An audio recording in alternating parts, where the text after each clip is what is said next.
Welcome to Your College Bound Kid, a podcast for parents, college counselors, students, and anyone who wants a weekly 90-minute deep dive into the world of college admissions. My name is Dave. I'm a parent of a daughter in college, and we live in Chicago, Illinois. My name is Lisa. I'm a clinical psychologist and a college counselor.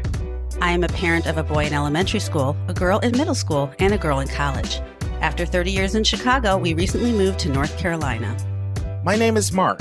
I'm a college coach in Atlanta and the parent of two daughters. Karis, a graduate of Davidson College, and she is the founder of the Spanish tutoring company, SpanishHelpToday.com. And Joy is a graduate of the University of Georgia, and she is getting her master's degree at North Carolina State University. This week in the news, legacy admissions banned in Colorado. A great article by Scott Jaschik in Inside Higher Ed. Our question from a listener is actually our bonus content, and that is, what should my 9th and 10th grader be doing now? Our interview is with Christina Lopez, the Dean of Enrollment of Barnard College. It is part 1 of 3 on should you discuss your mental health challenges in your admission application. And there will be no college spotlight for it this week. And friends, we're just going to dive right in today and get right into our content, because last week, David looked at it, we took 20 minutes in the preamble. We'll just dive right in, and we're going to get right to our admissions tip. And this one is a real story. I'm sitting there with Joy. I'm going over her bill, inside her portal for the fall at North Carolina State. She's already completed a Maymester. She got 100, by the way, in the first class in college. And she's in her June class now. But then the fall, she lives on campus. And I see on the bill, health insurance, $1,400. I was like, no, you're not getting me on that. And it says mandatory health insurance. You may remember we've done podcasts on these before. That's right. So immediately, you should contact your financial aid contact there or in the office about how to handle this. And she's not getting financial aid, but it's still the financial aid office. And he just walked her through the process of getting rid of that. And she got rid of it and got approved right away. And so the tip is, now is a time when schools are sending out their fall bills, and they will normally put a mandatory health insurance automatically in there in your billable expenses. But in most instances, you can get that removed if you have health insurance. You don't want to double pay. You're already paying for health insurance. You don't want to pay the school's health insurance if you don't have to. So please check your bill for that mandatory health insurance, because normally it automatically has to be on there because schools have to cover themselves. You better check yours, Dave, although you might need it because your policies, you don't have the best health insurance. I don't know. You might need it. Well, Lauren is covered with Blue Cross Blue Shield, but our deductibles are so high that the $1,400 pretty much wouldn't even cover half of his deductible. So we're sort of screwed. Yeah, but that's a good point, because sometimes the school's health insurance is better than what you have. That's right. And so don't automatically just get rid of it. Just compare it to yours current policy if you do have health insurance. And if you are going to have coverage, get rid of it. So I'm actually glad that you shared that, Dave. All right, Dave, I gave you such a layup last week. A layup? I thought it was a slam dunk, but that's okay. It's called a layup, man. I gave you whole person admissions. That was pablum stuff. So now I'm going to give you a hard one. All right. Well, I'm warming up behind the 3-point line. I'm ready to do my Steph Curry on you. Hit me, man. Hit me. You can talk that way after you get it right. Okay. All right. So this is one that's used more in college counseling circles than admission circles. The term is reading well. What does reading well mean? Oh, I think this could be a swish through the hoop from 35 feet. Reading well means that your application actually is well presented and you read well with the application. Man, I've got some sadistic blood in my body, because why do I pull for you to get them wrong? Why do I pull for you? Why do I have a little bit of deflation when you get them right? Does that make me a sadist? I see the shot. Sadist?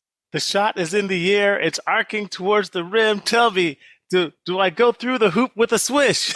It's not all that, but clanked around the rim a couple times. So let me give the context. So our listeners may remember a few weeks ago, in fact, somebody reached out to me and commented on this. I was talking about one thing that you can use to take the sting out of a denial or a wait list is the fact that the admission office didn't get to know you. All they got to know was your application. And you have to remember that if you don't get in. They really didn't get to know me. They really never rejected me. They just got to know my application. So one of the terms you'll constantly hear college counselors use, because all the times we'll know students very, very well, better than the admission office will, particularly if you're in an environment like a really small school or a boarding school or a small private school. You really get to know the kids. And so sometimes we have a sense of sort of how strong somebody really is. But then when their applications go out, sometimes the reaction is a little different. It could be you're doing a lot better or you're doing worse. And so a term that we'll oftentimes use as college counselors is this student is reading really well or this student is not reading that well. And what it means is they're reading sort of better than we sort of thought they would do based on how we know them, or they're not reading as well as we thought they would do. Does that make sense, Dave? It really does. It's like the presentation, man. It's like, you got the chocolate bar, but how good is the wrapper? Hey, it's 2 weeks ago we had presentation. Remember last week when I had that illustration of one person coming in with tattered frayed written on jeans versus the other one that was fly going for the interview? Presentation matters. You got it. All right. So for our big number for the day, the big number is 71,458. Any idea what that is, Dave? 71,458. Sounds like the size of a college class, maybe the biggest university or something. Goodness gracious, you're on a roll today. Woo, hot. It is the size of the biggest university in the country, not counting university systems. Like remember before we had University of Colorado system, University of Minnesota system, but on one campus. Okay, so now, smarty pants, what school is it? Well, I'm going to say it's probably Ohio State. Well, that was a good guess. They're actually number 3. Okay. The third largest. Now I stirred up his competitive juices. See? Okay. I'll give you 3 strikes. Arizona State. Oh, that's another good guess. Another one that made the top 10. You want one more guess? Yeah, one more guess. Wait. Okay, wait. It's the biggest university has got to be. It's got to be either in a Big Ten or an SEC. Oh, wait. Okay, you're running out of time. Oh, okay. Last one would be, UCLA. No. All right. No. So the biggest university in the country is the University of Central Florida. Oh, wow. UCF. Number 2, runner-up. By the way, 71,458. Texas A&M, 69,000. College Station. You got number 3 already, which was Ohio State. Now, here's a little fun fact.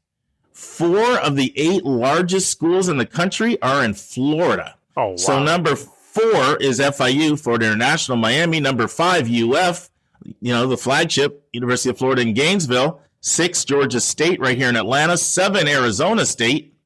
And number 8, one we did a spotlight on, University of South Florida. And for those who want to know the rest of the top 10, another one we did a spotlight on recently, Minnesota.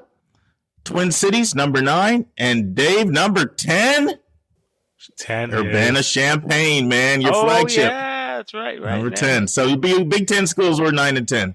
Oh, no, number 3, 9 and 10, counting Ohio State.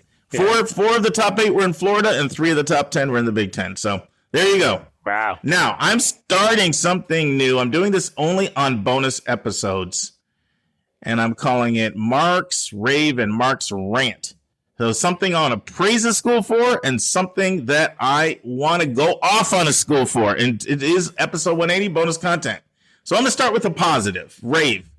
People always wonder, does early decision help me? Does early action help me? What are my chances of getting off the wait list? I have to shout out the University of Richmond for their clarity in their admission stats. If you go on their website, Dave, here's what you see in big bold.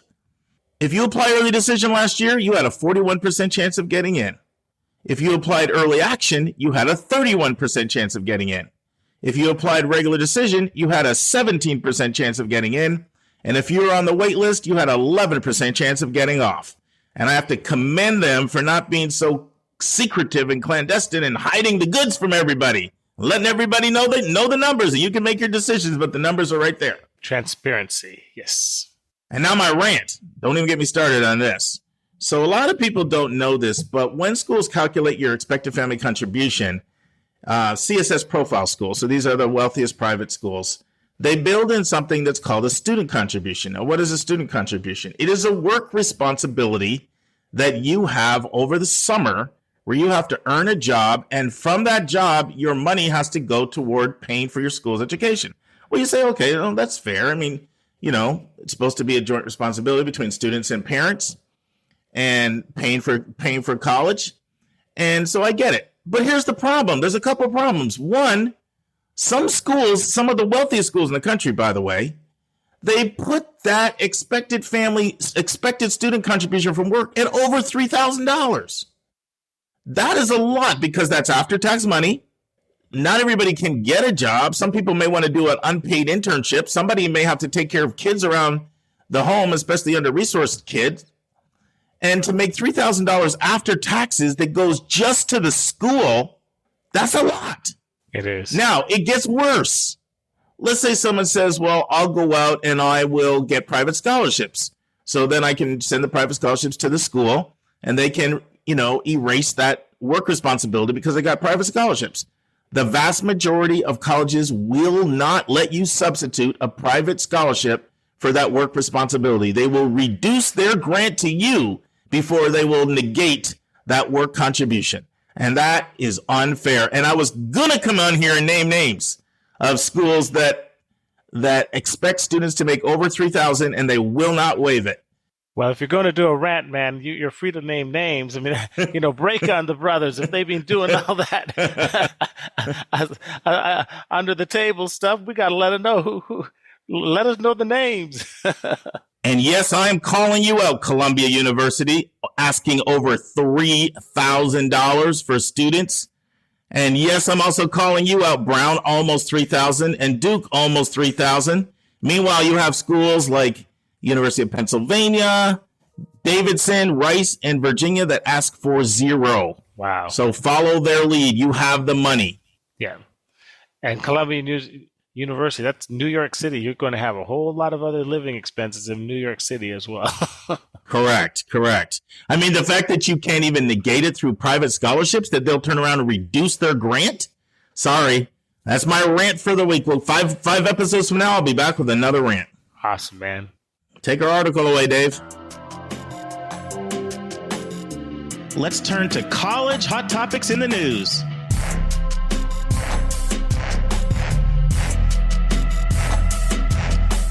Okay, our article for today. Legacy admissions banned in Colorado, an article by Scott Jaschik in Inside Higher Ed. It was announced just a few weeks ago that Colorado Governor Jared Polis, a Democrat, had signed legislation barring legacy preferences, which favor children of alumni in admission to Colorado's public colleges and universities. And the basis behind this was that higher education institutions are moving towards being more meritocratic, and colleges should be looking at who you are and what your potential is, not who your parents and grandparents are. So statistically in Colorado, according to Scott in this article, 67% of middle to high income students enroll in bachelor programs. 63% of white students enroll in bachelor programs. But when you look at low income, only 47% of students are enrolling in bachelor programs, and only 42% of Latinos are enrolling in bachelor programs.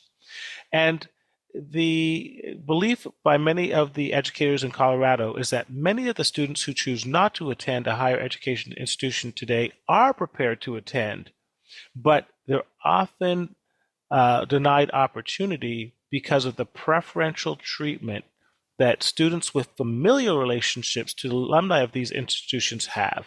And they find those preferential treatments are discriminatory in nature and hurt students who are undocumented, first generation, or minorities. And one of the statements in this article was, quote, "A number of states have banned racial preferences. Legacy admissions, by contrast, are affirmative action for the rich, which heap additional advantages on the already advantaged." So before I open this up to this discussion, Mark, I just want to make a couple more points. According to many of the proponents of this article, they find that legacy admissions are unpopular, un-American, and research finds that they don't even increase the donations for which they're intended. Now, the counter-argument by the Council for the Advancement and Support of Education was that A, legacies are more likely to commit, B, legacies need less financial aid, and C, legacies appreciate the campus lore and tradition. And I'll end with this quote in my best John Hausman voice. These intergenerational ties can help instill a deep and beneficial commitment to the institution. Such ties benefit the institution in terms of advocacy, support, and continuity, helping the institution reinforce and fulfill its mission and continue to play a vital role in transforming lives to society. So let me throw it open to you, Mark, and what say you now? Am I supposed to know John Hausman, just like I was supposed to know Top Gun? I didn't know who's that dude. Who's John Hausman? I know. Did you ever see the movie The Paper Chase? Oh, of course. Why should I know another movie to get me? You know it's bad when our sound engineer, who lives all the way around the world in another country, he's editing our podcasts and he sends me a message. Come on, Mark, you haven't seen Top Gun? Go watch Top Gun. Dave's right. Jeez. No, man, you stay in your lane, man. well, anyways, he was a very erudite, pretentious voice saying, we should help our legacies get in because they help perpetuate our special clubs to which we all attend. Bottom line. Well, listen, this is an interesting article on a lot of levels. And one thing that hit me was a quote in the article by the state representative, Kyle Malika. I think I'm saying that right, Malika. It says a first-generation college graduate and one of the sponsors of the bill in Colorado to bar legacy admissions.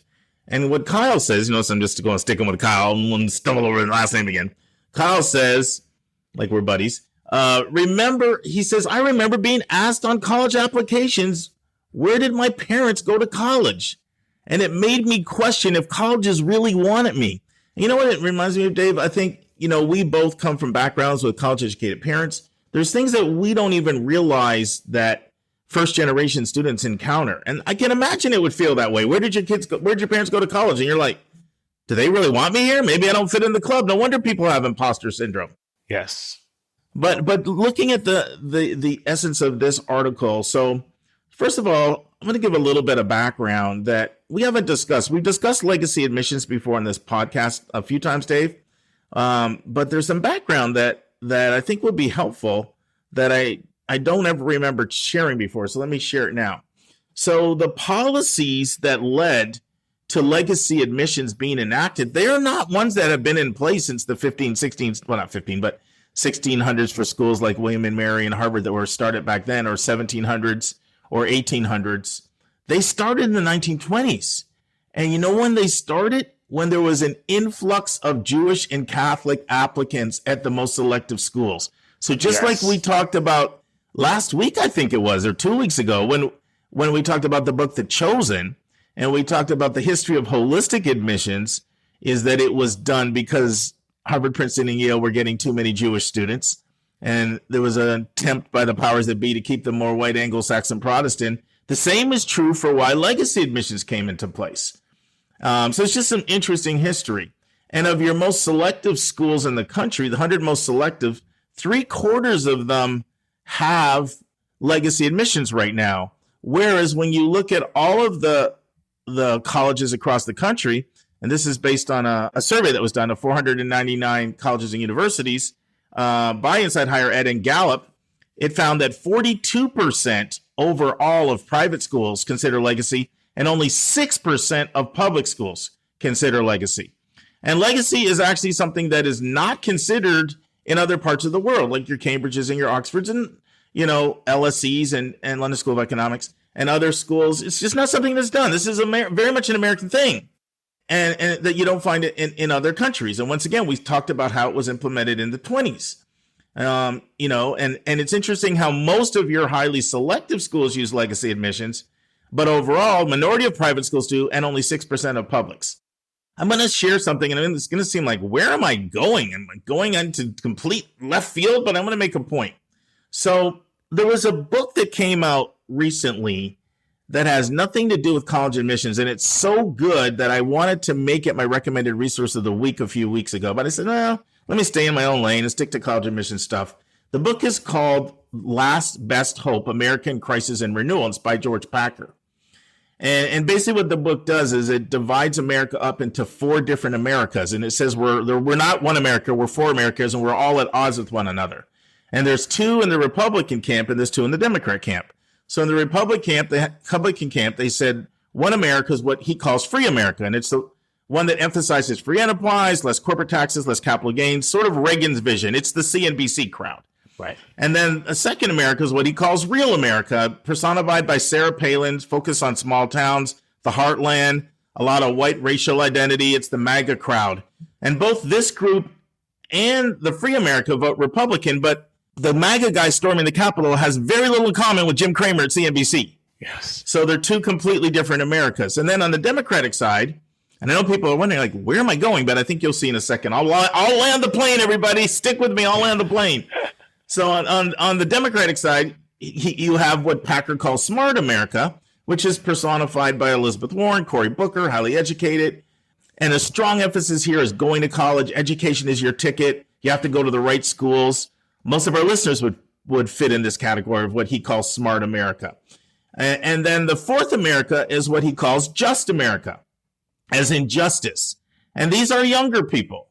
And these are people that say, no, America is not the land of opportunity. It's about it's inopportunity. And inopportunity abounds everywhere. And I need to be involved in fighting for a more just America. And he talks about the tension that exists between smart America and just America, and then in all of them, we all need to come together. So I'll move off that now. But the reason why I shared all that is because I so agree with him in breaking down those 4 categories. And particularly young America, which he calls just America, I see this all the time because I have a questionnaire I have all the students I work with fill out. And one of the questions I ask on there is, what political and social issues do you care about?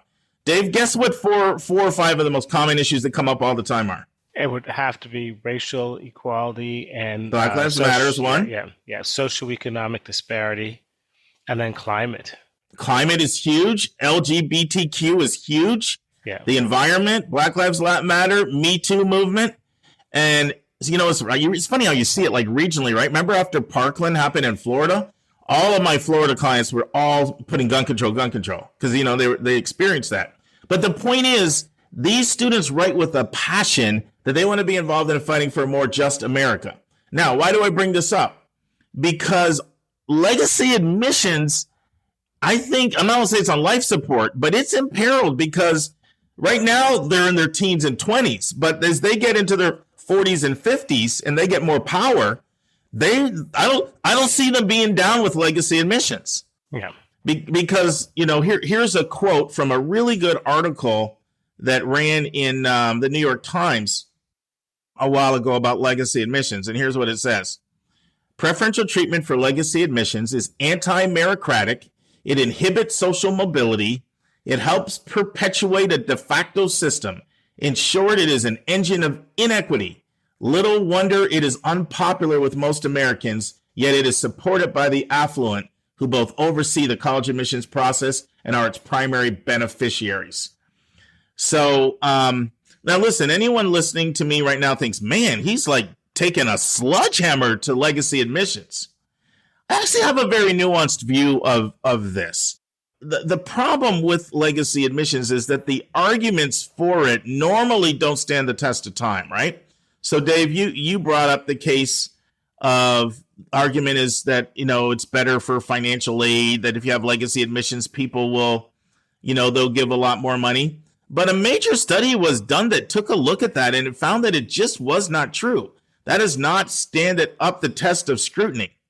But one of the arguments for legacy admissions that I think does have some merit, and this came up when Anika and I discussed this. Remember, Anika is someone who works in an advancement and alumni office at a college. Yeah. And she is not for removing legacy admissions. And the reason for that is because North Carolina A&T, where she works, they have one of the more robust co-op programs in the country. And who do they use for the co-ops? They tap the alumni. And they tap the alumni and they say, it'd be great if you would take a student on in your company.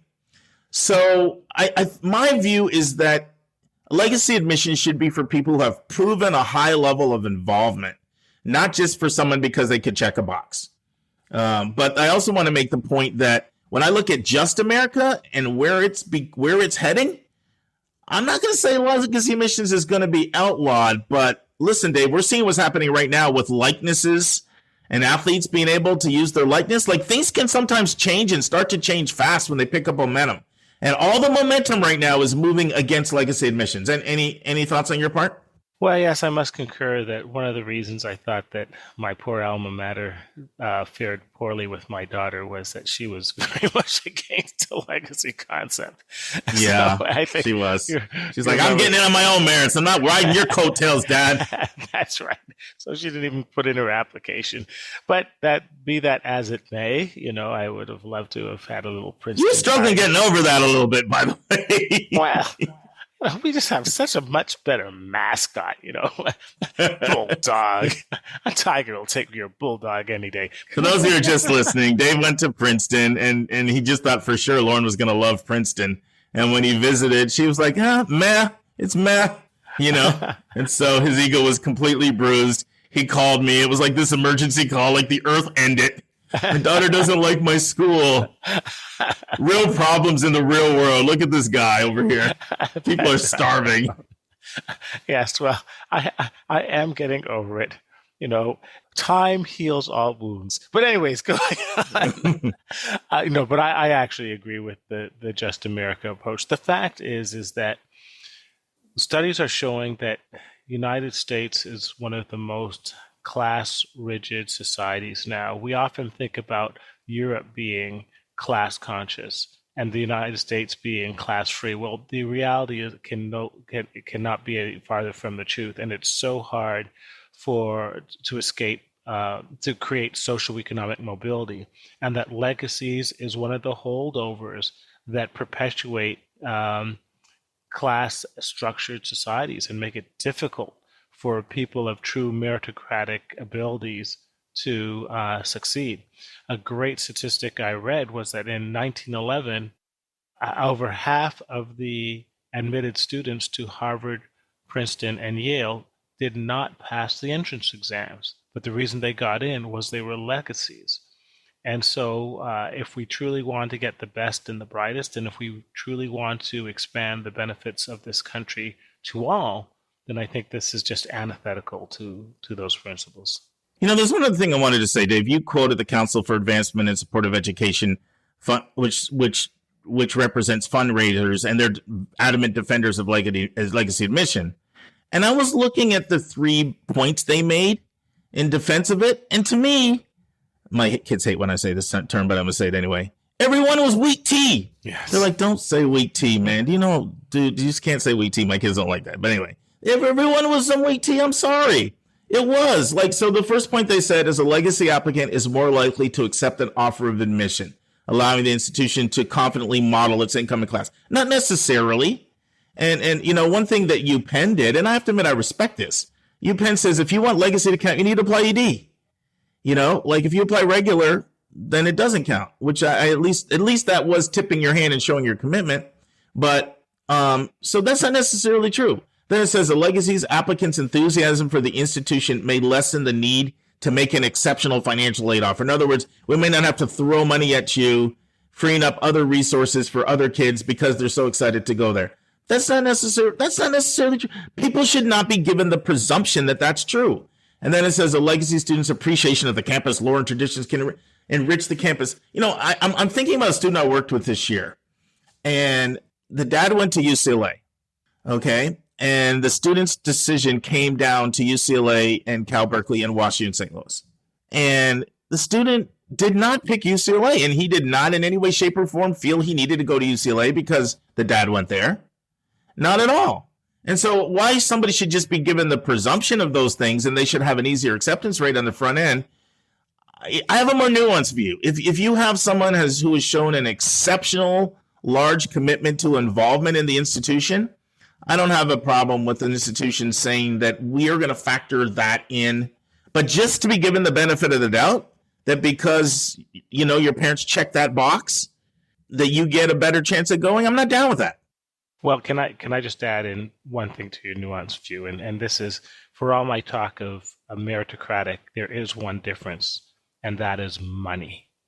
And that alumni who give money should be given preference, because many times the significant amount of money can really impact the lives of all students involved. I don't know if you just heard this, Mark, but my daughter brought it out to my attention. Do you know who David Geffen is? Yeah. Okay. Did you hear about his $125 million gift to Yale School of Drama? No. When did that go down? She talked about yesterday. I was about to mail to you. But bottom line is, it is to pay for student education. So now, going forward, every student to the Yale Drama School will be tuition free. Wow, that's amazing. Yeah, it's similar to... Wow. Yale already had a strong drama program, and now they're going to just get the absolute creme de la creme. Okay. Wow.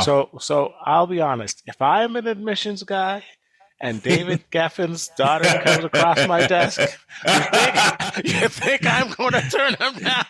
Put it this way, if you don't, reminds me of when I interviewed Courtney Minden, and I said, "How do you know all these things are working?" And she said, "I still have a job." You know, you wouldn't have a job.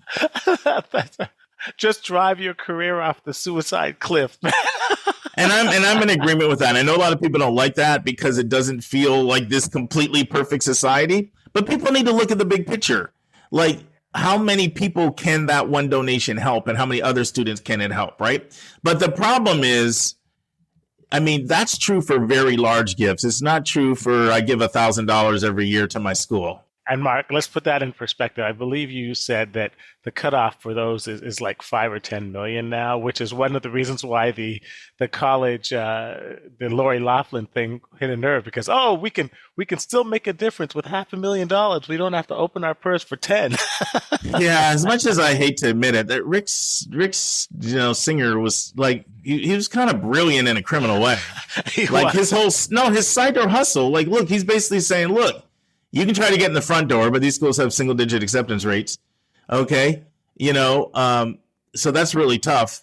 The back door is development. It's going to cost you at least $10 million, and guess what? It's still not guaranteed. That's right. I've got a side hustle that we can do for like about $250,000, and it is guaranteed. Yeah. And I mean, listen, I'm not endorsing it at all, right? I mean, he gave the profession a bad name, but the point well taken. So I think we both agree there are cases where alumni should be considered, and I also think people doing the stuff that Anika's doing that are hooking people up with internships and using their company that way can be considered. Alumni that are very actively involved in interviews and other things like that. As a school, you do have a right to look at how someone's going to make your school stronger in its totality. My problem is when you're just automatically given the benefit of the doubt just because you're alumni and there's no proven track record of either philanthropy or high level of service. I just want to make the point that my donations paid for at least 2 of the sprinklers on the Cannon Green sprinkler system. So before it was the gas for the lawnmower. Is that more or less? Are you going up or down here? Well, I'm just upping my profile there. Well, I don't know. You know what? I will say something else too, Dave. This happens to me, sometimes, and it's happened to me 2 or 3 times in this last year, actually. And it's funny. It's always couched with some hemming and some hawing because people feel a little guilty. But they say, I have something I want to talk to you about. I'm a little uncomfortable with this, but, they hem and haw a bit. And then they ask me if they were to make a contribution to their school, would it help their kid? And this is like someone that's never given really, right? And now their kid's a junior and a senior. And by the way, these are not $50 million gifts, right? I mean, we never really get into the particular numbers, but I know the numbers they're talking about are not enough to move. As soon as I tell them the kind of gift that needs to move the needle, then they kind of drop their head, and that's the end of that conversation. That's right. but throw that money in the SAT program.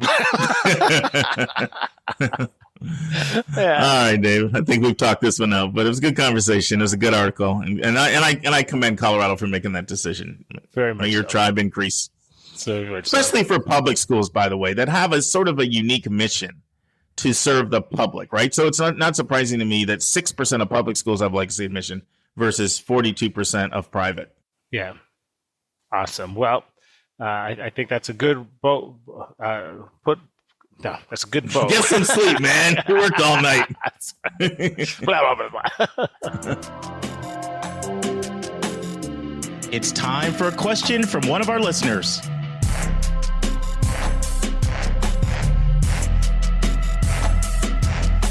Somebody had a birthday. Oh, great. Thanks, Mark. Yeah, it was my reverse 25th birthday, as I like to call it. Oh, there you go. I was going to ask, are you one of these ladies that never shares their age? I'm afraid my age shares itself, unfortunately. So 52 for 52 weeks. You know what that means? You have to celebrate 1 week every year. Oh, well, that's a good idea. I don't know what I'm going to do next year, though. I'm going to have to make an extra week somehow. There you I go. don't know. Awesome. Well, I was going to come on here and sing that happy birthday to you, but I think I'm retiring on singing for a while. All right. Well, maybe next year. Maybe 55. That'll be a big one. I'll deserve it then for sure. So here we go. We are doing a top 20 countdown of the top 20 colleges for best career services. I do want to make a comment. Those of you hearing for the first time, this is a survey Princeton Review does of 143,000 people, but it's over 386 schools. So it works out to be around 400 surveys per campus. And a couple things I do want to add. One is if you're really going to look at this, I recommend looking at 3 years in a row. So you have a survey of like 1,200. It's a little bit more, I think a little bit more accurate that way. And then I also want to let you know that a couple colleges have been busted for like people in high level spreading the word. Like Princeton Review is on campus doing surveys. Remember to say good stuff about us. So take it a little with a grain of salt, although it's hard to get teens to do that kind of thing. Like they'll do the opposite when you try to be contrived like that. But here we go. So they basically just asked the students, like, what do you think about your career services? And, that's internships, job placement, job fairs, interview prep, resumes, all that stuff. Number 20, Florida State University, Tallahassee. Number 19, High Point University in High Point, North Carolina. Number 18, St. Lawrence University, Canton, New York. Number 17, Clarkston University, Potsdam, New York. Number 16, Stonehill College in Easton, Mass. Number 15, University of the South, also called Sewanee in Sewanee, Tennessee. Number 14, William and Mary, Williamsburg, Virginia. Number 13, Randolph-Macon, Ashland, Virginia. Number 12, Olin College of Engineering in Needham, Mass. Number 11, better known as TCU, Texas Christian University in Fort Worth. Number 10, Kansas State in Manhattan, Kansas. Number 9, Rose-Hulman Institute of Technology in Terre Haute. We did a spotlight on them. Number 8, Grove City College, Grove City, PA. Number 7, Wabash College, one of 3 all-men's institutions still left in Crawfordsville, Indiana. Number 6, the University of Richmond in Richmond, Virginia. Number 5, Northeastern University, Boston, Mass. Number 4, I should let you announce this one, Lisa. Take a guess. Is it the University of Chicago? Take a second guess. Northwestern University? Third, career services. Hint, might be one reason why you picked them. Oh, Elon University. Yep, Elon University. I was just thinking about myself. I wasn't even thinking about you're just thinking kids. about, hey, it's the birthday All week. me. You think about All yourself. about me. It's all about me, myself, and I. For those of you who don't know, Lisa's oldest daughter is at Elon. Number 3, Southwestern University, Georgetown, Texas. Number 2, Clemson University. We mentioned that when we did the spotlight on them, that they came in second for career services. And number 1, Bentley University, a business school competitor with Babson in Waltham, Mass. So there you go, 20 best schools for career services. Any comment at all on the 20 career services, Lisa?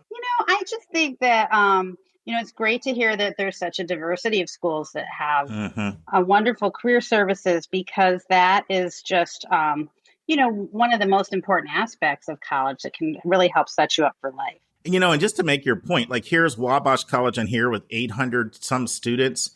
Actually, Olin College of Engineering is even smaller at 400. And there's diversity right there, right? An all-male college and then a completely engineering-focused small school.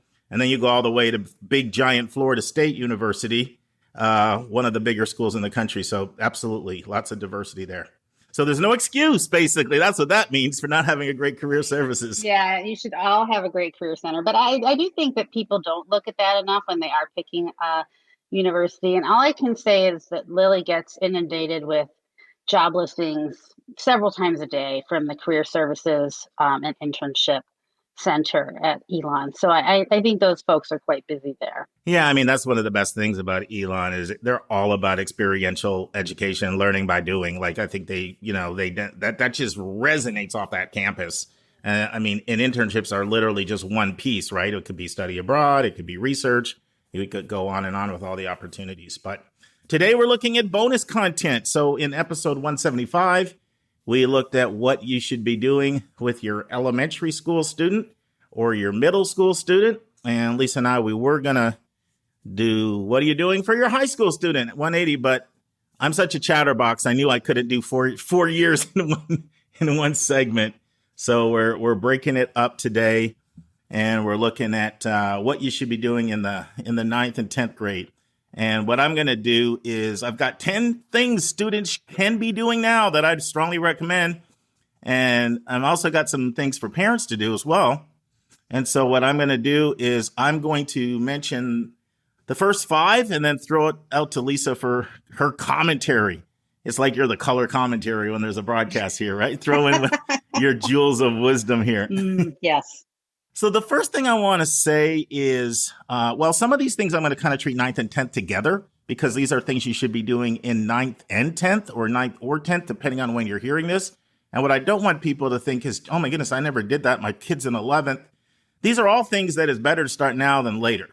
But if you're hearing this in time, or if you've got younger siblings, these are all things we'd recommend you do as soon as you get into high school. And the first thing I want to say, and this is really important, I'm not just throwing this in here, enjoy life. Enjoy life. Don't be so college obsessed that you don't smell the roses. And another way of putting that is let your kid be a kid. And so what that means is if they like going to the movies, go to the movies. They like playing video games, play video games. Let them be a kid and don't make it all about business. In fact, I'll never forget a conversation I had. It really stuck with me. And it was an educator. This is back when I was in Pennsylvania. It was probably 15 years ago. And they said, I really feel sorry for kids, these days. And I was like, why?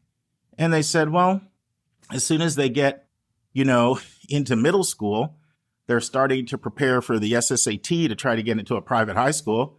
And as soon as they get into the private high school, immediately they start focusing on college.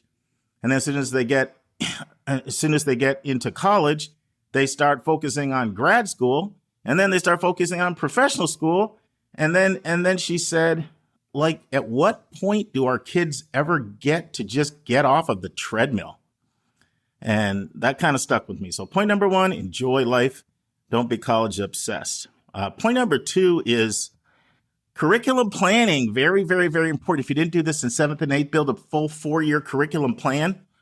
And I'm always going to recommend the plan that will protect you the most for the widest range of schools. So this isn't what you absolutely have to do, but if you follow this plan, it won't rule you out especially for more competitive and selective colleges. And so that would be taking 4 years of math. And if you're able to getting to calculus, that would be taking 4 years of science. That would be taking 4 years of the same foreign language, unless you max out the curriculum. It'll be taking 4 years of English and at least 3 years of social sciences.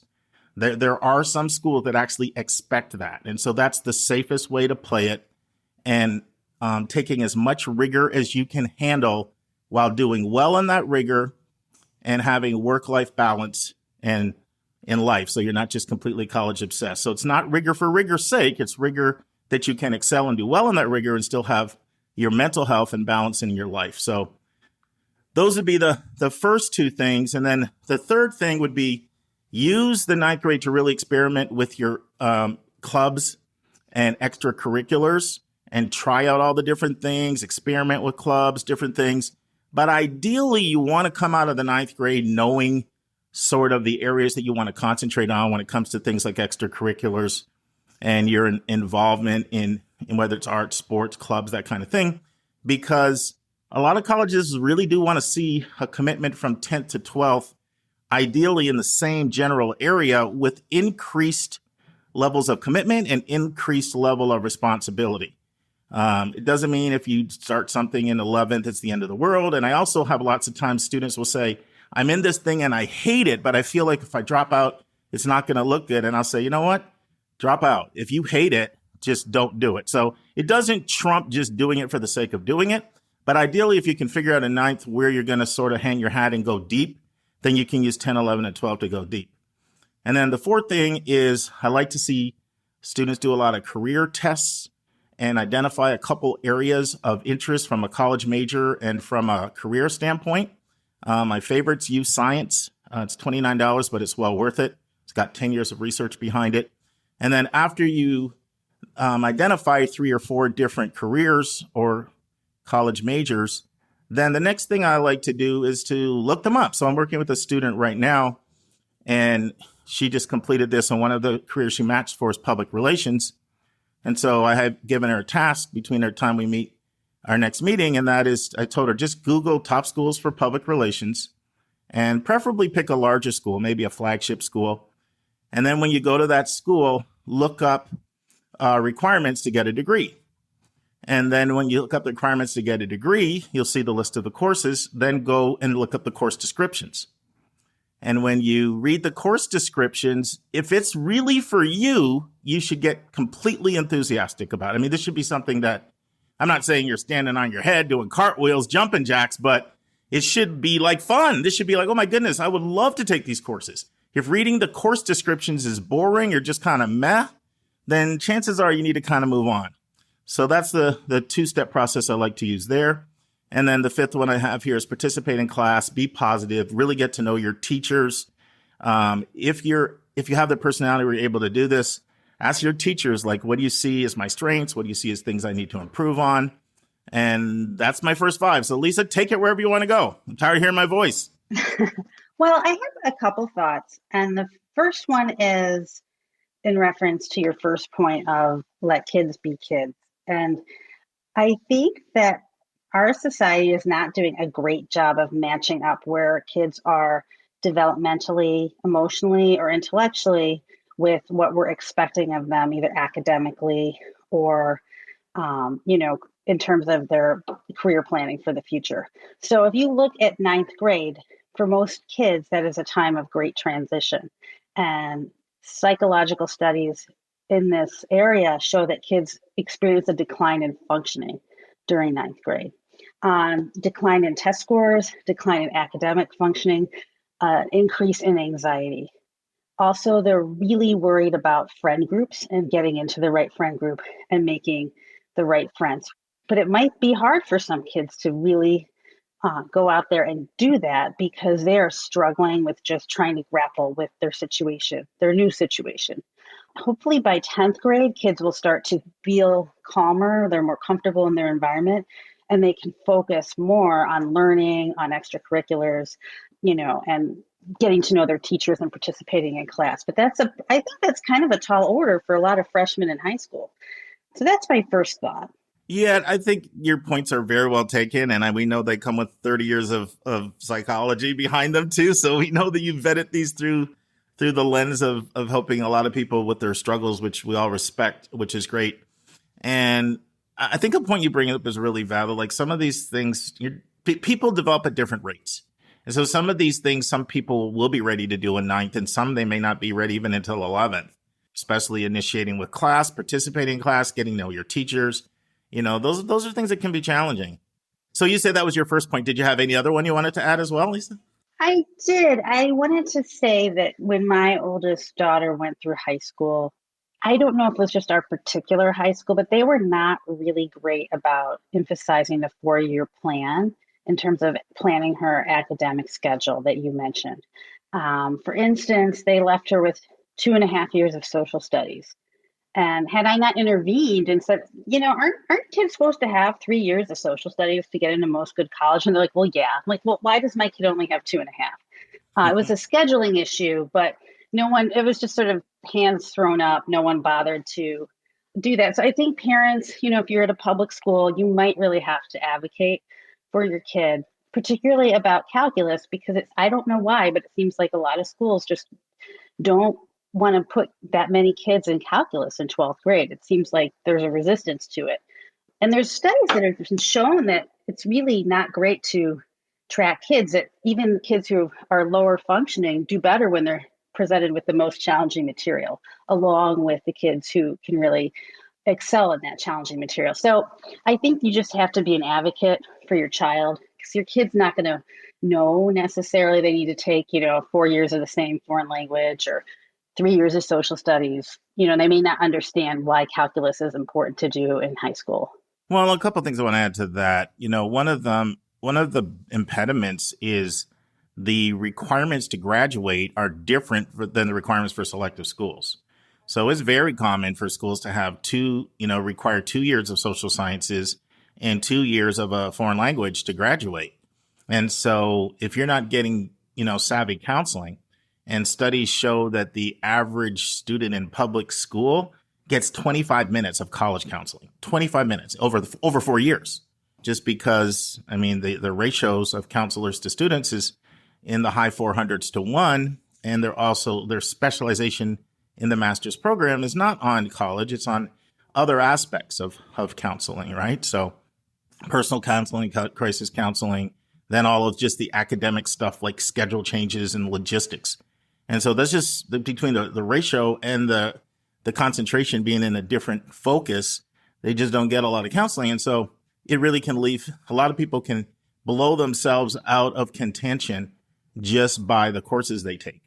And then I will say this, that, it's very easy not to get to calculus just because a lot of times if you're in Algebra 1 in ninth grade, you're not on that trajectory, because you'll either go Algebra 1, Algebra 2, Geometry, Pre-Calc, or you'll go Algebra 1, Geometry, Algebra 2, Pre-Calc. But I will also say this, some students just don't do well in calculus, like they would die in there. And I don't want to make it sound like everybody needs to get to calculus. There's certainly a lot of schools that will take a student that gets to pre-calculus, but there are also, to bring up Lisa's point, there are also a lot of other students that could do well if they had some good planning and got there. So, all right, well, let's keep it moving. And so the final 5 I have for students: develop good study habits. So this is really a time, we're all creatures of habit. And this is the time when you can really put some habits in place that muscle memory will serve you really well. And of course, we're talking about, things like not waiting until the absolute last second, to prepare, good note taking, a lot of times trying to study in a distraction-free environment. The list could go on and on and on. We're not actually doing a whole session here on what are good study habits, although that'd be a good one to do at some point. But this is really an opportunity to really develop some good habits that will really serve you well. One of the things I loved about working in a boarding school is everybody had to study from 7:30 to 9:30, required. And so many students, I worked with them in college and I'd follow up with them. They literally almost felt guilty if they weren't studying 7:30 to 9:30. Like it was just ingrained in their mind. After dinner, you chill for a little bit and then you hunker down and you put at least 2 hours in. And not that everybody has to do that, but it's just an example of a good study habit. The 7th thing I said is read widely and do a lot of math problems, especially if math is something, you're struggling with. And you don't need to start focusing and being obsessed with standardized testing in the 9th grade. You're even in the 10th. I like to see people start their testing rising somewhere between 10th and 11th, but a lot of people think they need to be fixated on testing. And the truth is, if you really read widely and you do, you do math problems, and you can do puzzle games and word games. Lauren Davesdottir did all that stuff all throughout her schooling. You will naturally be improving on the SAT in a way that can be fun. And especially if you're picking material to read that you enjoy.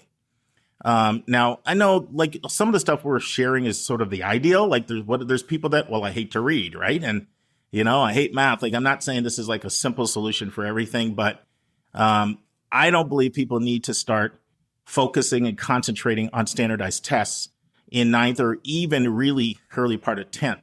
Now, occasionally I have someone that just some students just love to do this stuff. And if it's a student that really wants to try it, I'm not opposed to them doing it. I just don't want them obsessing over it. The 8th is visiting a wide range of different types of colleges. And I'm not talking about flying on jets all over the country at this point. This is trying to look at schools locally in your area, different types of schools. Try a city school that bleeds into the city. Try a city school that's self-contained. Try a more remote school. Try a single gender school. You don't have to do all of these, but these are examples of different kinds of things. You might want to try an HBCU if you're a person of color. You might want to try a women's college if you're a woman. You might want to try a rah-rah school, or maybe if you're considering arts, that liberal arts residential school. There's so many different kinds of schools. Just getting exposure on different types of campuses locally without having to spend a lot of money for hotels and airfare. It can really help you a lot to strategically make wise decisions when it comes to your college list. And then this kind of goes to Lisa's point a little about how important friends are. Choose your friends really, really wisely. I mean, I remember when I dropped Joy off at college, I said, Joy, show me your friends and I'll show you your future. So there's a lot of research. Somebody said, show me the 5 people you spend the most time with and I'll show you exactly who you'll be in 5 years. And so pick your friends really, really wisely. Look at the people that are going somewhere with their life and make that your peer group. And then the last thing I have is take some risks. Don't play it safe all the time. So what do I mean by that? It means try out for the team, even if you think you might get cut. Try out, run for student government or for a leadership position in a club. Take some risks and don't be afraid to fail. Now, we kind of group 9th and 10th together here. The idea with 10th is that you go a little deeper into the things you're involved in and to get show more of a commitment and more leadership. And once again, you take his most advanced classes that you can handle, doing well with good mental health. So Lisa, comments on these last five things? Anything you want to share?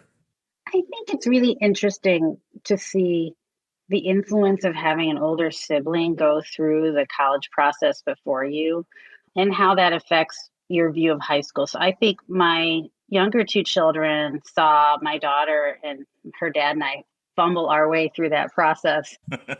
And they kind of have some ideas about what they're going to do differently based on that, and it's just impossible to not have the pressure cooker thing kind of trickle down. My son, it was in 2nd grade when Lily was doing her test prep, and he told the principal of his school that his sister was studying for the ACT. He thought he'd get a good score on it, but first he just needed to learn how to divide.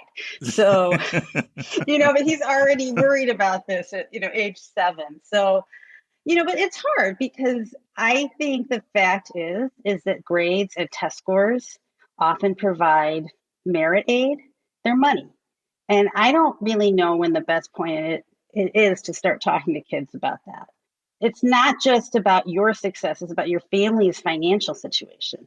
Yeah, and that's where we're going to, transition a second to talk about parenting and the role parenting comes into play. But that is a really important point you're bringing in. Like your point, at some point, how you do in school becomes can become a pretty significant factor in the financial options for you for college, depending on the situation. So that's definitely a good point. Anything else you want to say on any of those points, Lisa? Well, I think that kids should try to take risks. I think oftentimes it's hard for adolescents to do that because of social anxiety. They're afraid of what their friends are going to think. But I have seen wonderful things happen when students have done that. And my daughter was a freshman in the musical. The lead of the Addams Family was a kid who had played soccer all 4 years, but had sung a little bit in the choir, and the director thought he'd be perfect for the part. He convinced him to do it. He was afraid to do it because he thought all his friends would make fun of him, but then he had an amazing experience. He was fantastic. And I just saw how he took a risk and it really paid off for him. He really developed and blossomed in a different way. Yeah. And you know what? I mean, even if you kind of fall flat on your face, that's a growth opportunity. That may not be fun. Yes. In fact, I can tell you right now, it won't be fun, but that's how you grow. And that can become like a trampoline that can springboard you later and build up your resilience to handle something else. So, it's nice when the story always ends well and the person that got cut through, 2 or 3 times gets the winning goal. But there's so many other stories, including, I think you guys are going to enjoy the interview that you're going to hear right after Lisa and I finish this, where you're going to hear, a little bit about some setbacks and how some of those setbacks became opportunities for growth. So I don't want to give away the interview, so I'm trying to be evasive. Right. Well, Mark, I always tell my children that losing is a new winning, because you learn more from losing than you do from winning. And they always hate it when I tell them that. I'm sure. I was thinking when you were saying that, how does that go over? It does not go over well, but I still believe it to be true. And I lost a lot when I was a kid. I rode horses, I competed, I lost more than I won, but I did learn to be resilient, to understand that not everybody wins all the time, and to keep trying. And by the end of it, I was winning most of the time after years of working on my riding and my strategy. So, losing is the new winning, folks. There you go. Is that like 50's the new 30? Yeah, I'm definitely thinking that right now, Mark. That's why I threw it in. I thought you'd at least hope it's true. Yeah. All right. So let's transition to parents and some advice for parents. And so, because there's a big role you play, and I think it starts with unconditional love and acceptance. I cannot emphasize that enough. As much as the research indicates that kids are influenced by peers, especially during teen years, there's also, and Lisa can speak to this more than I can, especially as a, clinical psychologist, that there's also so much research showing that kids really want to make their parents proud. In fact, I know the other day, Lisa, you said you've never had anybody in your practice say, I'm here because I never got in Vassar. But I bet you've probably had some people that unwound aspects of their childhood where they might not have felt accepted, by maybe the other sibling was the favored kid or whatever. They could never do enough to please their parents, that still haunt kids to this day. So unconditional love and acceptance and support, that is so, so, so, so, so important. The other thing to me that's really important is look for indications of what they're good at and what they love, and then support that. So that's one of the things, like, you're a manager as a parent, you're managing your child. And I'm big on communicating with every teacher, and this can start in elementary and middle, and asking for feedback. What do you see my child being good at, and what do you feel they need to improve? And begin to get a picture of what that looks like. And by now you've been living with them a long time. You've seen them in action, and you can take a lot of that, and you can then channel a lot of different things, and make a lot of decisions based on where you're seeing giftedness and interest. And it's both. It's not enough to be really, really good at something and hate it. I think, if I remember correctly, Lisa, I think that was our last question. Remember, that came in, I think, from Texas, where someone said, my daughter's really, really good at drawing, but she doesn't like it. And, we dissuaded that.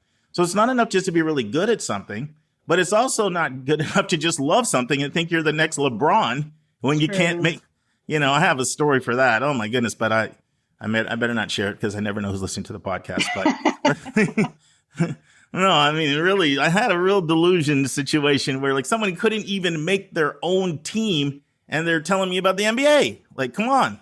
So it's a sweet spot of what are you good at and what do you love? And parents are in a real unique position to see that, and then come up with creative ways to cultivate that.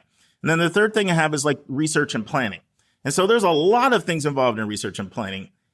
Some of it is what we're talking about right here. So you see what your child is good at, what they love, and then you look for summer opportunities. So you want to take advantage of your summers. A lot of people fall behind in summers, because one child's doing 2 to 3 months of enrichment and someone else is just Netflix Doritos. And so using summers really creatively, tapping into your child's interests and gifts, whatever that may mean. And it doesn't have to be some $5,000 camp, right? There can be free programs at the library. I mean, there's a lot of things out there that are free or close to free. When it comes to the college visits, there's a lot of organization there. The parents, unless the kids walking to these places, which isn't going to happen. So there's at least driving. The parents can do the coordinating, the organizing, and planning of those things. I mean, even if they're local, there's still some coordination there. And local might be in an hour and a half. Local doesn't necessarily mean 10 minutes away. And so, before, when I talked about you use the career services, you do this test to find out what, areas that are identified as a match. And then you look at the course requirements and you read the course description. Well, once you find that, then a parent can tap into their network or their parents' network and all the adults they know to either set up shadow days or set up volunteer opportunities, even unpaid internships. All that's the kind of stuff the parent can do with the planning and organization.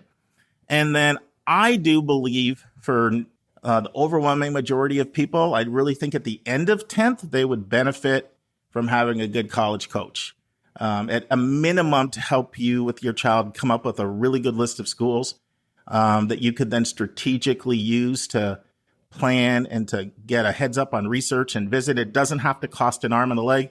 I think it's important that you interview a couple people to make sure that there's compatibility there, that you're comfortable with the knowledge, the personality, the rapport with your child. But that's money usually very well spent. I only find probably about 1 in 60 or 70 kids that I find can really build a really good college list on their own. I have a few. There's a sophomore at Yale right now who's a regular listener of this podcast. Not talking about Dave and Lauren, another one in that class that I worked with, and they did an absolute fantastic job on their own. One of the students you met, Lisa at Duke, she did a fantastic job on her own, but I get about 1 kid a year that can really build a good list on their own, and most people don't. And so at a minimum, I think at the end of 10th is the time to start the college process in a light way. And I feel very strongly with that. I've worked with a lot of kids who've started in 11th, a lot who've started in 10th, and at the end of 10th. And I see so many advantages to starting at that time. Another thing, parents, don't be obsessed about college. College.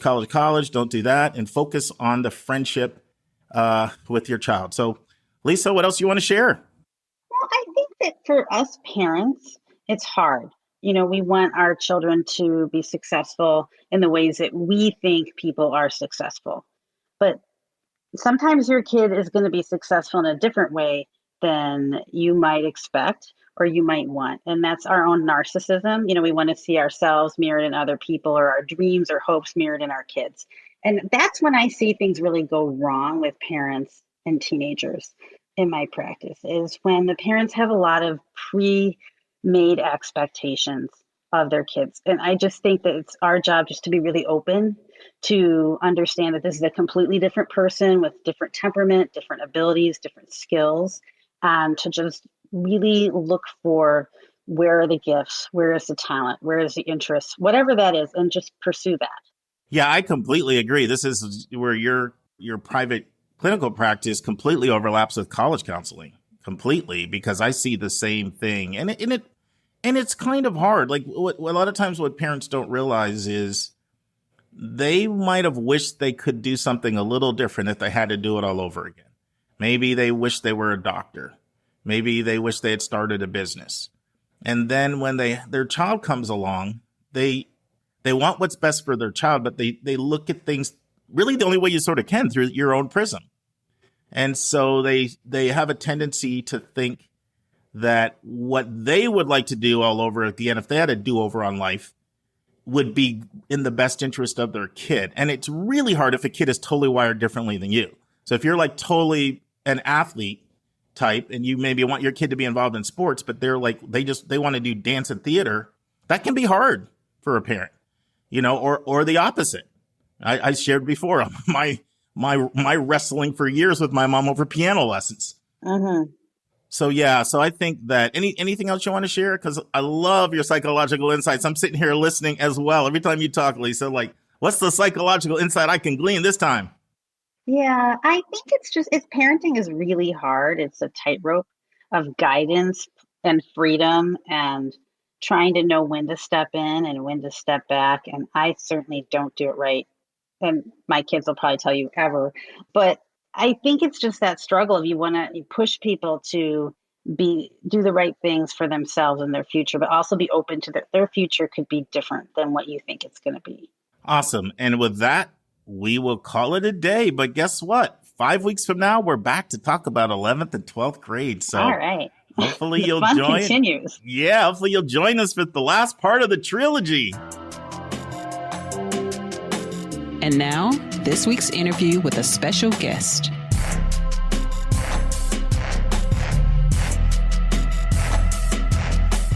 Okay, friends. I know I said this about the Courtney Minden interview that we just heard. That to me, that was one of my favorite interviews. Well, ditto square. This interview with Christina Lopez, you do not want to miss it as we talk about how a student should communicate their mental health challenges.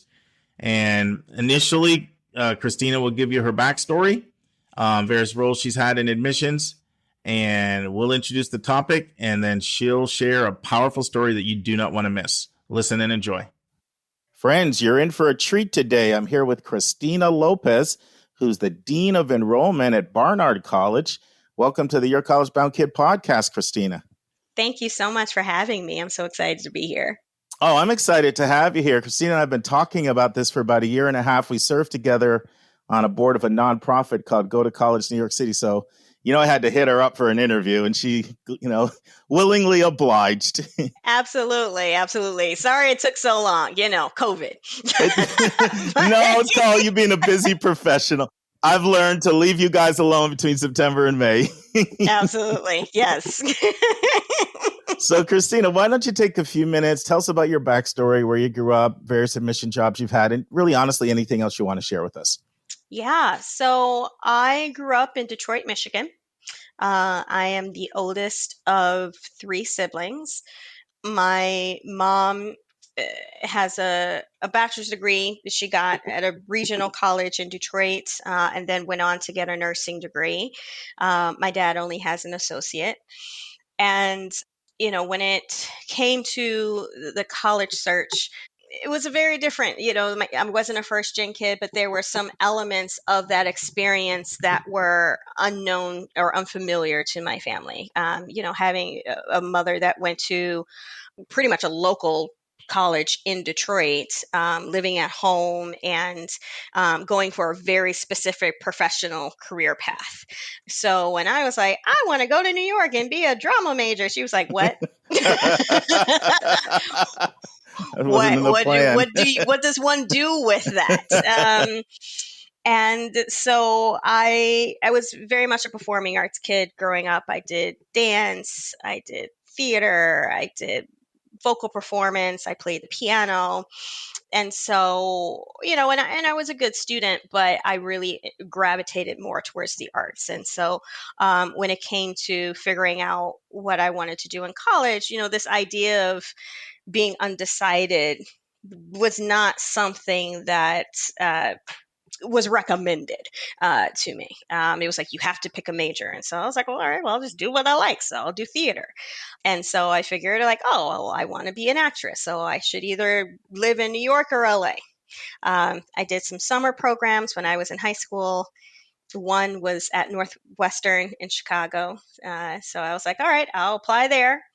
And then I needed a backup school. So I applied to Michigan. So it was NYU, USC, Northwestern, and Michigan. And that's it. All big schools, mostly centered on location. I knew nothing about the culture. I knew nothing about, I knew they had good drama departments, but beyond that, it wasn't so much a factor. It was a very simple process. Didn't know I should apply to more than that. And luckily was very blessed to, have my choosing of the 4, and I got in. But, I ended up going to NYU, to School of the Arts for drama, mostly because my mother said she couldn't fly me home for Christmas and Thanksgiving if I went to USC. So that was out. It's funny how people make decisions. It was a very simple process. I am glad that our students now have much more thought that goes into this. But mine was very simple. So I was a drama major there, but had real difficulty there, just in self-esteem and confidence. I was a drama major that didn't do any shows, because imposter syndrome was quite strong when I was there. And so ended up going into casting because I ended up enjoying a lot of the business practices and the business of theater and production. Graduated and started working in casting. My first job out of college was working for MTV, doing casting for TRL when that was still on, and casting for VJs, and then realized I really wanted to work with students who were going into the acting field, which led me to my first admissions job at the American Musical and Dramatic Academy. And really started to think about, and I mean, it was a nonprofit school, but, very specific program, and wanted to see how admissions worked within a higher ed system. So it sparked my interest to go back to school and get a graduate degree. And so I went back to NYU and started working in undergrad admissions there. And it was great. I really was there for about 6 years, learning the ropes of admissions and growing there tremendously. Ended up as an associate director over Tisch School of the Arts while I was there, which was amazing to run the whole admissions process for the school I graduated from. And then from there, ended up at Barnard. Wanted to be at a place that was different from my alma mater. And I was really seeking female mentorship. And so working with Carolyn Middleton, who was a good friend and a mentor of mine, and working under her was really great. And when she left, I took over that position, and I've been kind of growing in leadership ever since. So, I love working in enrollment because I'm at a point now where I can kind of step back and see all of the micro and macro pieces of higher education and really be able to think about from a policy place, think about access in a different way, which in a way kind of feels a little bit like casting, because I was thinking about the whole project, the whole production, and all of the different players and who would be right in each role. So it's always just been a fascinating field, and it's always changing, always challenging. So I'm never bored. Never bored. And I get to meet some pretty incredible students and see them through their journey. So it's a great profession. I'm excited to work there every day. Awesome. Well, I was going to ask you if you used the acting background at all in what you do, but you kind of answered that with me on the casting side. Does the acting part ever come in handy? It does. Because, especially back when I was at NYU, I would have ballrooms of 400 people full for an information session. And I did a tour, a group travel tour with Barnard, Fordham, Juilliard, and Columbia. It was the Arts in the Capital of the World tour. And we would go to different states and present about our arts programs. And a lot of them were in high school auditoriums. And so after I did my piece, I would always bow and do my curtsy. I was doing my entertain. Exactly. But no, it definitely helps me think creatively. The one thing about doing theater is you work so collaboratively as well. And you cannot do this work in admissions without a strong team, and understanding that every person is very valuable in that. And so it really does help me to think on my feet, think creatively, and also work with many different people. So, well, good for you. Well, I know you're talented from just working alongside you at board meetings, but it's hard getting internal promotions, and you've gotten 2 of them, both at Tisch and then most recently Dean of Enrollment, right? Which is a promotion. Yes. So this was my 3rd at Barnard, which is really wow. awesome. Yes. That's fantastic. So yes, you're clearly doing something right. Yeah, it's been great. I feel like I have grown tremendously professionally and personally at Barnard. I think the decision to go to Barnard and be surrounded by female mentorship, and especially a place like Barnard where it's so diverse in that female leadership, has really benefited me personally and professionally in many, many different ways. And so it's a great place to work. Let's take a break to learn about Mark's recommended resource for the week.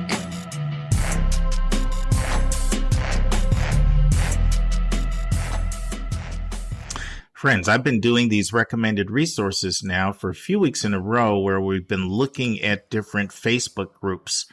And this week for episode 180, I've got something for all college counselors and all admission officers out there who listen. It's a fantastic Facebook group called College Admissions Counselors. It's a private group with close to 18,000 members, and it's a place for a meeting of the minds for people on both sides of the desk. those who are actually in admissions. You'll see lots of directors and associate directors and senior level people who are actually reading files. And then you'll also see lots of college counselors. And we come together, we talk about hot topics, pressing issues, and it's just a fantastic Facebook group. It's better than a lot of message boards at paid organizations I've been a part of. You do have to apply, and the standards are a little strict to get admitted. You need to sort of prove that you're in the field. They will check your website or check your background out to make sure that you either are an admission counselor or a college counselor. But the book, the recommended resource is the Facebook group, College Admission Counselors. Now return to my interview with Christina Lopez. Well, that's a good segue, personal growth. One of the hot topics in higher ed today is mental health. Yes. And I know from talking to you, this is a topic very, very dear to your heart. Our regular listeners know that every time I get a commitment from a thought leader, I always ask them, what's on your heart? What would you like to talk about? I just find it makes for a great interview if they're speaking from an area of passion. And so Christina, she suggested this topic of mental health, personal challenges, how to handle them, how to communicate them. I was like, bingo, we got a winner. And I respect you so much for saying you would be willing to share some of your own challenges. So share whatever you want to share, Christina, so we can Absolutely know why this topic is something that you can personally relate to. Yeah. So I suffer from depression and anxiety. It's something that I think really came to a head in the last year during COVID, being stuck at home and navigating a new way of working and, trying to navigate a global pandemic. But it's been something that's been with me since I was a teenager. And I'm just now starting to understand the complexities of it. One of the things why I was so passionate in talking about it is because I do think that we are going to feel the effects of this pandemic for years to come, especially when it comes to mental health. And I don't think that, I do think that is the next global crisis that we're going to face, and we can't just keep pushing it aside, especially when it comes to our students who are moving into the college space, understanding that many mental illnesses start to manifest themselves within that time of adolescence between 15, 16 and 22. And that was very much the case for me, as mine started to show up around age 15.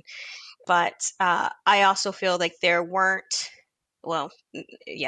any people especially who look like me as a Black woman, within my community, in my family, my leaders, mentors, teachers, who were open about that struggle. Although I do believe the statistic is somewhere around like 1 in 3 or 4 suffer from some sort of mental illness, and they're closer than you realize. Someone in your family, someone someone on your block is suffering, and sometimes you may not even realize it. And so being able to talk about these issues and being able to see that representation, I think, is really powerful. So the way that mine anxiety and depression kind of show up is it's interesting because I knew I had depression, but I didn't know I had anxiety. The anxiety is harder to understand because I was like, well, doesn't everybody just think about everything all day, every day? That difference between like general worrying and nervousness and actual anxiety. And, I think this year I learned that anxiety is the driver of my train and depression just hitches a ride on the caboose every now and then. And so, trying to manage an office when you're a leader and you're trying to take care of your team and your staff and support them and all of their emotional and social and work needs while you're also trying to take care of yourself took all of the energy that I had. And, it manifested itself in having difficulty focusing. I remember if I did one thing a day last summer, it was an accomplishment. But then I spent all day obsessing about the fact that I got nothing done, and through the night thinking about all the things that I need to do and feeling the dread of all the things that I'm The behind, anxiety and kicking then in. correct, and then not sleeping, and then waking up the next day exhausted, not caring, feeling apathetic about everything. Why bother? Nothing, I'm not good enough, which was the depression. Rinse, recycle, and repeat.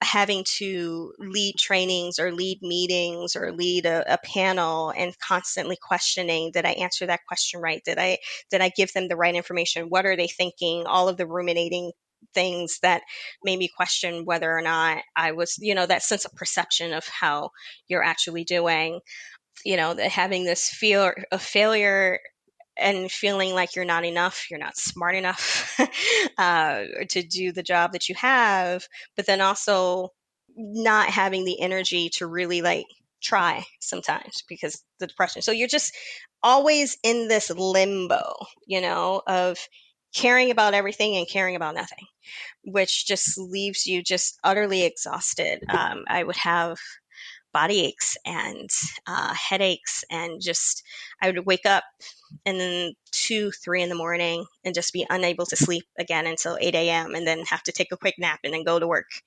and be on Zoom by 9 o'clock. So you're just in this kind of a vicious cycle. One of the things that I did was I started journaling. And even now, when I'm in, I'm in better health now, but to look back at some of those journals, I'm just like, wow, see just all of the thoughts just ruminating. And, I remember just feeling like every day just felt like there was all the color was drained from the day. I would just wake up sad about everything, but then be very much caring about making sure everything was right with work, and just the energy that it took, this push pull. And so I know that that is a space that a lot of students are in right now, especially coming out of COVID, this trying to carry, Zoom school and all of their studies, and the, everything that's going on with their families, and worrying about, how they're being perceived or what's going on at home. And is this going to work out, ruminating about questions about the future, but also constantly thinking about things that happened in the past. Did I say this right? That embarrassing thing, and you're replaying it over and over again. And, this sense of, the college process is already so stressful. And then to have the weight of the world with COVID on top of that. And I know that there were so many students who struggled in this last year, and how that affected their well-being and their grades, and just being in close quarters with family and not really being able to go out, how that manifested in their fear about the virus, et cetera. And so now that we're starting to reemerge in the world, that's another different form of anxiety, right? And learning to be social again, and learning how to get out in the world and move on to a new chapter. But when you haven't quite healed those wounds, and you haven't quite thought and processed everything that happens, it's going to carry on with you. And so really thinking about, how do we be kind to ourselves during this time? How do we heal that? How do we move forward? How do we prepare ourselves to build our support systems if we're moving to college and being in a new space and facing the sense of independence? So, I think part of the reason why I wanted to have this conversation is, I know that there are students out there who might be thinking like, well, how do I talk about this in my college application? Do I talk about it at all? And then certainly, how do you think about setting yourself up for success as you move into this next stage of your life? So, Christina, I just want to say thank you. Thank you, because I know how many people are encouraged by hearing they're not alone. We did a podcast maybe 6 weeks or so ago. It was based on a survey that was done that showed 61% of students are reporting some type of mental health setback since COVID. Whether it's depression, anxiety, and loneliness. I mean, there's just so many different things, right? I won't even mention them all. And so I've learned that people tend to identify more with your struggles than your successes. Yes. Because it gives them hope. But I'm really glad that we led with you getting 3 internal promotions at Barnard and a couple at Tisch, because I think that sets the context. Like, look what you struggled with, but yet you can still, you can still do well and you can still make it. And I know that this is encouraging so many people. So thank you for that. I do have a follow-up question. How did you get so comfortable in your own skin to talk about this, so openly? Because I think so many people that struggle wouldn't ever want to share it with anyone. Yeah. And I think, quite honestly, I think that's a little bit of the problem, right? The stigma behind sharing your struggles. I think we are a society that is always thinking about our outwardly perception. And the idea that sharing about your struggles is, obviously it comes from a place of vulnerability, but this assumption that vulnerability is a weakness. Mm-hmm. I feel being honest and authentic about my experience is a place of strength, because not only is it empowering for me to be able to accept all of the dark and ugly pieces and lovely pieces of me, it makes up who I am. But it also really allows other people to open up and start to accept those pieces of themselves as well. And therefore, it is a sharing of empowerment for other people to hear. I mean, I think that's definitely true, but how did you get there? Oh, how? Over time. Yeah. Yeah. I'm sure there was probably a time when this was clandestine, right? And it was under the wraps and you weren't divulging it? Oh, did you absolutely. have a breakthrough at some point? I think even during, I did open up to my staff to let them know that I was struggling. And I think I did that to show them that even though it was scary to do so, this is hard for everybody and we're all in the same boat together. Sharing with my boss was tough Sure. because I didn't want her to start to think like I wasn't capable of doing this work. Right. But I might need your support here and there. I think I have a wonderful therapist. I have been very privileged and very blessed to be able to do therapy, to receive medication. I think I meditate a lot. That's something that I've kind of learned. But I think there's a part of me that just over time started to incorporate that, especially with that meditation, being able to say like, okay, like this is a part of me, but it doesn't define all of me. There's just that inner work that needs to start to be able to get there. But I kind of felt like this is, like I do feel like sometimes there are these platforms and things that people really start to care about. And for me, I think it honestly was thinking about 16-year-old me really needed to see someone like me at that time to say like, it's okay, because I think it was harder for me to deal with the onset of those symptoms when everyone around me was telling me to just get through it, pray about it, Jesus will fix it, don't think about it, don't air out your dirty laundry to everybody, like to struggle in silence. I needed to know that it was okay to say something. And so I think in a way, this is the reason why I got to this point, is because it's like I needed to talk to 16-year-old Chrissy in a way. Wow, that's awesome. I love it. Next week in the news, the pandemic is spreading up the mass disappearance of men from college. A great article by our old acquaintance, John Marcus of the Hechinger Report. Our question from a listener there is, are there lower threshold programs similar to the Trinity Dublin 2+2 BA program? Our interview is part 2 of 3 with Christina Lopez, the Dean of Enrollment for Barnard College, on should you discuss your mental health challenges in your admission application. And that's our show. A big thank you to you, our listeners, for tuning in this week. If you find this podcast helpful, please subscribe so you get every episode as soon as it is released. If you are interested, there are a few ways you can really support our podcast. You can click the share button and send it to your friends and acquaintances. You can help us pay our staff and our expenses by donating on our website. You can write a review for us on your favorite podcast listening app. I am the producer of the Your College Bound Kid podcast. We have a fantastic team of 9 people. Shout out to our co-host, Dr. David Williams and Dr. Lisa Rouff. Our sound engineer who fixes all of our many errors is Nemanja Modfitch. The amazing music you hear is from Victor Allen Weeks. Marketing designs are from Kimberly Blass. Our image editor is Talha Khan. Joy Stucker does our website episode updates. And our webmaster is Dalianas Dimitri.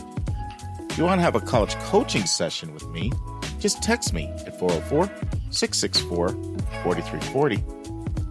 If you have a question you want to ask, or a college you want Lisa or me to do a spotlight on, or if you have a recommended resource or an article you think we should share, just send it to questions@yourcollegeboundkid.com.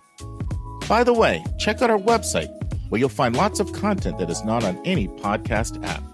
Our website is yourcollegeboundkid.com. We think of you as our listening family, and we look forward to meeting again with you, our family, next week.